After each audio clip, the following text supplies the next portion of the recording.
Hey guys, Canadian இமிகிரேஷனில் மறுபடியும் ஒரு change. Parents and grandparents sponsorship விசான்னு ஒன்று இருந்துச்சு. பிஜிபின்னு ஷார்ட்டாக சொல்லுவாங்க. நான் வந்து கனடாவில் சிட்டிசனாகவும் பிஆராகவும் இருக்கிறேன்னா என்னோட பேரண்ட்ஸை கிராண்ட் பேரண்ட்ஸை ஸ்பான்சர்ஷிப் பண்ணி இங்கே பிஆராகவே கூட்டிகிட்டு வந்துடலாம். என் கூட பர்மனெண்ட்டாகவே வச்சுக்கலாம். இப்போ அதை வந்து டெம்பரரியாக பாஸ் பண்ணி வச்சுருக்காங்க. ஏற்கனவே அப்ளை பண்ண எங்களுக்கு பிரச்சனை இல்லை. இப்போ புதுசாக யாரும் அப்ளை பண்ண முடியாது. உங்களுக்கு இருக்கிற ஒரே ஆப்ஷன் வந்து super visa.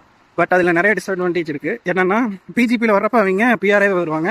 So health care அந்த மாதிரி ஏகப்பட்ட பெனிஃபிட்ஸ் இருக்குது. அவங்க வந்துட்டு பர்மனெண்ட்டாக இங்கே இருக்கலாம். பட் சூப்பர் விசாவில் வந்தாங்கன்னா அவங்க வந்து டெம்பரரி விசிட்டர் தான். ஆனால் 5 வருஷத்துக்கு இருக்கலாம். ஒவ்வொரு 5 வருஷத்துக்கும் நாட் அவுட் வெளியே போயிட்டு உள்ள வரணும்.